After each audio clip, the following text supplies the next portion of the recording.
এত অপমান করি, তবুও যে কেন কলেজ থেকে চলে যায় না। আজ প্রায় 2টা মাস হলো এই খ্যাতের সাথে আমাদের রুম শেয়ার করতে হচ্ছে।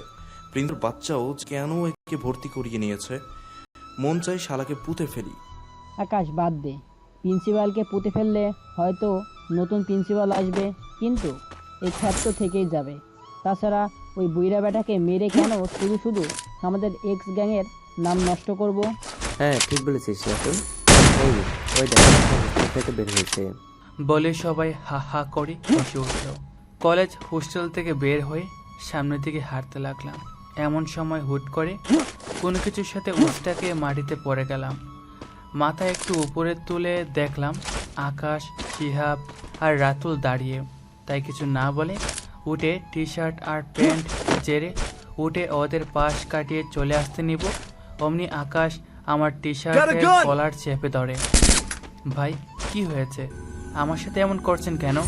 করছি কি সাধে বল? তোর মতো খ্যাত আমাদের কলেজে দেখে রাগে পুরো শরীরে আগুন জ্বলে। তোকে কেন যেন আমরা সহ্য করতে পারি না, কিন্তু তুই বারবার কেন আমগোর সামনে পড়িস বলতো? ভাই দেখুন, Resources আপনারা here. জানেনই আমি গরিব। আমার বাবা নেই, মা ছিল, তাও সে অন্য জায়গায় বিয়ে করে নিয়েছিল। তারপর থেকে অনাথ আশ্রমে বড় হয়েছি। অনেক কষ্টে এত দূর এসেছি। ভাইয়া প্লিজ আমার সাথে এমন করবেন না, আমি আপনাদের হাত জোর করে বলছি। দেখলে গাছ আর শিহাব, শালা একেবারেই সেই লেভেলের অভিনয় পায়। কিন্তু বাবু, তুমি তো জানো না আমরা এইসব বিশ্বাস করি না। প্লাস আমাদের দয়া মায়া নেই। এই দাঁড়িয়ে আসিস কেন? মাস শালাকে। বলতে দেরি, মারতে দেরি হয়নি। তিনজনের সাথে কি আমি একাই পারি? হার মানতে হলো, ওদের কিলকুশিগুলো হজম করে নিতে হলো। এখন তো সকালে কিছু পেটে পড়েনি, হয়তো আল্লাহ এটাই রেখেছিল আমার কপালে। মারগুলো খেয়ে পেটের ক্ষুধা উদাও হয়ে গেল। কিছুক্ষণ পর ওরা মেরে ফেলে গেল।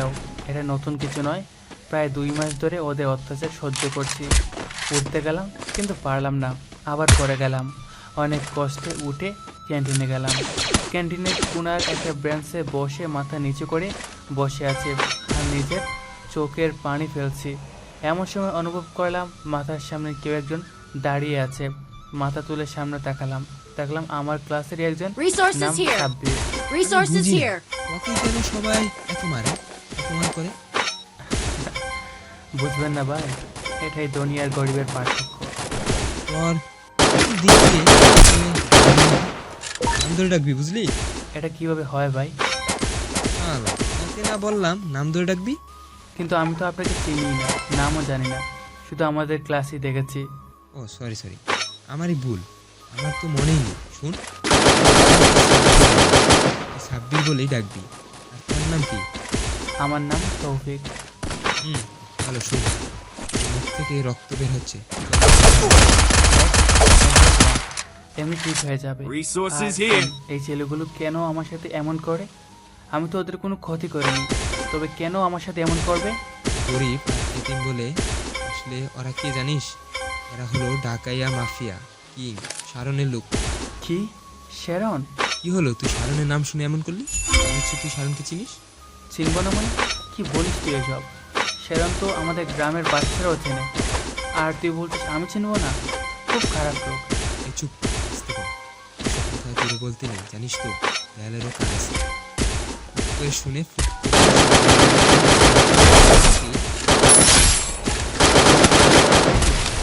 শারন নামটা আবার কেমন? ও কি বাংলাদেশি নাকি কোনো বিদেশি? শারন হলো ইসরায়েল, বুঝলি? আর হলো ইসলাম, সেই দলের একজন।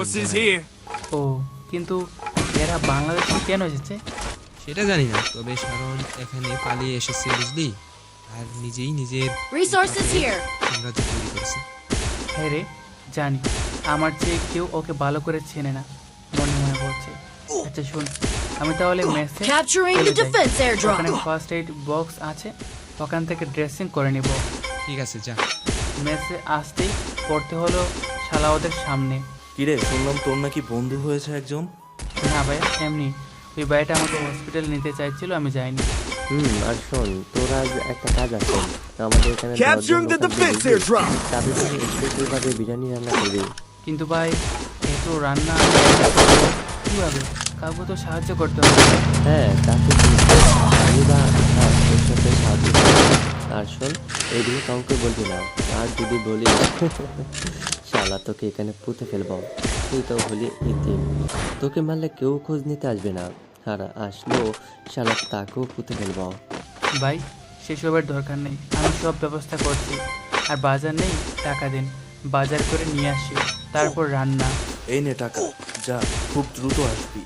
টাকাটা কোনো মতে নিয়ে অভাবে দৌড়ে বাজারে গিয়ে যেতে লাগলাম। পরিচিতির সাথে বেজে পড়ে গেল, লাগলো না। দেখে দেখে আবারও উঠে দৌড়তে লাগলাম। কিছুক্ষণ পর বাজারে আসলাম, ভালোভাবে বাজার করে রিক্সা নিয়ে মেসের সামনে আসতে দেখলাম কয়েকজন ছেলে দাঁড়িয়ে, আর সাথে একটা নীল পরি।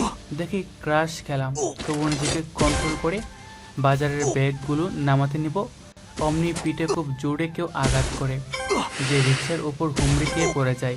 চোখ মুখে সব কিছু যেন অন্ধকার দেখতে লাগলাম। কিন্তু রেশ কাটতে না কাটতে আবারও কেউ মারতে শুরু করে দিল। একে একে সবাই মেরে চলে যাওয়ার আগে ঝাপসা চোখে সেই নীল পরীকে বলতে শুনেছিলাম।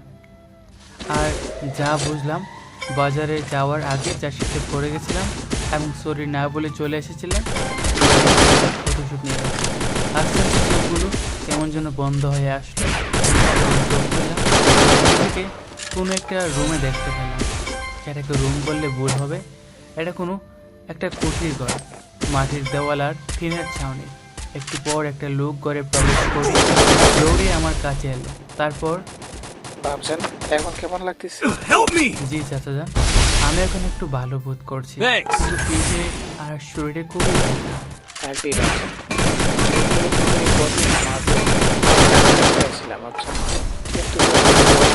কিন্তু তাহলে হয়তো মেরে আমাকে এখানে কিভাবে আনলেন চাচা? আর আপনাকে তো মুখে তখন মাস্ক লাগানো ছিল যে। আমি হলাম রিক্সাওয়ালা, যে তোকে বাজার থেকে নিয়ে এসেছে, মেরে গেল। ও হ্যাঁ, মনে পড়েছে। আপনার ভাড়াটাও আমি দিতে পারিনি। আবার আমাকে এখানে